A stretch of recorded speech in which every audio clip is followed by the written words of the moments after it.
Truth లోపట about women's ఎలా అంటే ట్రూత్ ఆఫ్ లైఫ్ 100% మనకు ఎలా అంటే మనము ఏమేమి కలిగి ఉంటాం కదా. యంగ్ అంటే మనం యంగ్గా ఉండి స్కూలుకు పోయి అలాంటి పరిస్థితుల్లో ఉన్నప్పుడు మనకి ఏమేమి ఉంటాయి, కావలసినంత టైం ఉంటుంది, కావలసినంత ఎనర్జీ ఉంటుంది. కానీ మన దగ్గర అప్పుడు ఏముండవు ఫ్రెండ్స్, మనీ ఉండదు. ఎందుకంటే మనము మన తల్లిదండ్రుల యొక్క సంపాదనపై డిపెండెంట్గా ఉంటాం. కాబట్టి అప్పుడు వాళ్ళే మనకు కావలసినటువంటి డబ్బును వాళ్ళే చేస్తారు. మొత్తం మనం ఒక పారాసైట్ లాగానే వాళ్ళపై ఆధారపడి బతుకుతాం కదా ఫ్రెండ్స్. అంటే చదువుకోవడం చాలా ఎనర్జీగా శక్తివంతులుగా ఉంటాం, ఏ పని చెప్పినా చేస్తాం, అన్నీ చేస్తాం, ఉరుకుతూ ఉంటాం, రన్నింగ్ అన్నీ ఎలా ఉంటుంది చైల్డ్హుడ్ కదా, నైస్ చైల్డ్హుడ్ కదా. యంగ్ స్టేజ్లో అలా మనకు రియల్గా 3 స్టేజెస్ వస్తాయి కదా, యంగ్, అడల్ట్, ఓల్డ్. తర్వాత అడల్ట్ స్టేజ్లో ఎలా ఉంటాం, మనకు టైం చాలా తక్కువగా ఉంటుంది కానీ ఎనర్జీ ఉంటుంది, మనీ ఉంటుంది. అంటే ఇందాక చెప్పినటువంటి కింద ఉన్నాయి కదా మనీ ఎనర్జీ చూడండి. ఫస్ట్ అప్పుడు టైం ఎనర్జీ ఉండే, మనీ లేదు. తర్వాత ఏంది, చాలా పనులు ఉంటాయి. ఏ పని అంటే ఆ పని, టైం చాలా తక్కువ అనిపిస్తుంది. అయ్యో టైం అయిపోతుంది, ఇవాళ రోజు ఇది కంప్లీట్ చేయాలి, అది చేయాలి అంటాం. అప్పుడు టైం తక్కువగా ఉంటుంది, ఎనర్జీ ఉంటుంది, మనీ కూడా అప్పటి వరకు సంపాదిస్తాం కదా, ఏది అడల్ట్లో. తర్వాత ఇక ఓల్డ్ ఏజ్కి వచ్చిన తర్వాత ఫ్రెండ్స్ టైము ఉంటుంది, ఎనర్జీ లేదు, మనీ ఉన్నది.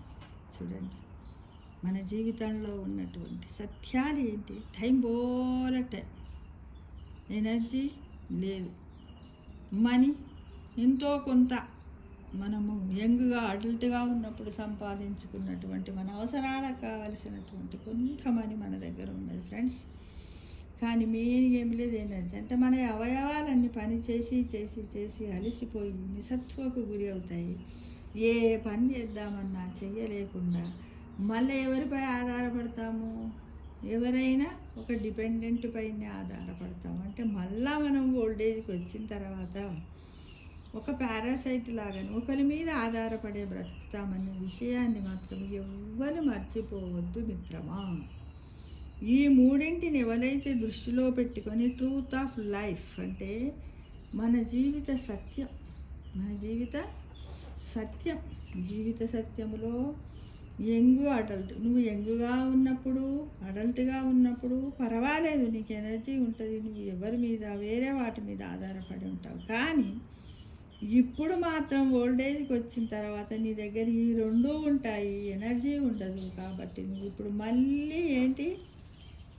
మళ్ళీ వేరే వాళ్ళ మీద ఆధారపడి ఉంటావు. అంటే స్టూడెంట్ లైఫ్ ఎలా ఉందో ఇప్పుడు కూడా మళ్ళీ నీది అలానే ఉంటుంది. అంటే యంగ్ స్టేజ్లో ఉన్నప్పుడు నీ శక్తి ఎట్లా ఉంటుంది, ఒకరిపై ఆధారపడి అప్పుడు ఎనర్జీ, ఇప్పుడు లేదు. కాబట్టి ఈ ఓల్డేజ్ అనేది నిజంగా చైల్డ్హుడ్ స్టేజ్ లాగానే అన్నీ మర్చిపోతూ ఉంటాము, ఏమో చేస్తాము, కోపం ఎక్కువ ఉంటుంది. ఎవరన్నా మన నుండి అంటే ఏందని మాట్లాడి నాకు అన్నీ తెలుసు, నేను ఎంత చేశాను, నేను సంపాదించాను, నీకు తెలియదు అది ఇదని మాట్లాడుతూ ఉంటాం మిత్రమా. నువ్వు సార్ నీకేం తెలుసు, ముసలాయి అయిపోయిన నీ కాలం నా కాలం అనగానే బెదిరించే సంతానం కూడా ఉంటుంది. కొడుకులు, కోడళ్ళు, బిడ్డలు అందరూ ఉంటారు మిత్రమా. ఎవరు ఏది మాట్లాడినా కూడా మాట్లాడే వాళ్ళు కూడా అనుకోవాలి ఏమని, వాళ్ళు కొడుకులు కోడందలా మాట్లాడినప్పుడు వాళ్ళు ఏమనుకోవాలో తెలుసా మిత్రమా. నేను కూడా నెక్స్ట్ ఓల్డేజ్కి వెళ్తున్నాను కాబట్టి ప్రశాంతంగా, ఓపికగా, సావధానంగా మా నాన్నకు అర్థమయ్యేటట్లే చెబుతాను, మా అమ్మకు అర్థమయ్యేటట్టు చెబుతాను, మా అమ్మమ్మ నానమ్మలకు కూడా మా తాతయ్యలకు అలానే చెబుతాను అనుకోవాలి. కానీ విసుగ్గా ఉండకూడదు మిత్రమా. నువ్వు విసుగు ఎన్ని రోజులు మిత్రమా, వాళ్ళు 80 ఏళ్ళు ఉంటే నువ్వు 40 ఏళ్ళు ఉంటావు. తర్వాత నువ్వు కూడా వీళ్ళ స్టేజీకి వస్తావనే విషయాన్ని మర్చిపోవద్దు. ప్రేమానురాగాలను పంచండి, వారిని ప్రేమతో చూడండి మిత్రమా. చూడండి ట్రూత్ ఆఫ్ లైఫ్ 100%. ఈ విధంగా మన జీవితం 100% పూర్తయినప్పుడే మన మంచి చెడ్డలు పాపపుణ్యకర్మల యొక్క చిట్టాతోటి మనం మోక్షానికి ప్రయాణం చేస్తాము. విషయాన్ని గ్రహించండి మిత్రమా. Thank you. సర్వే జనా సుఖినో భవంతు.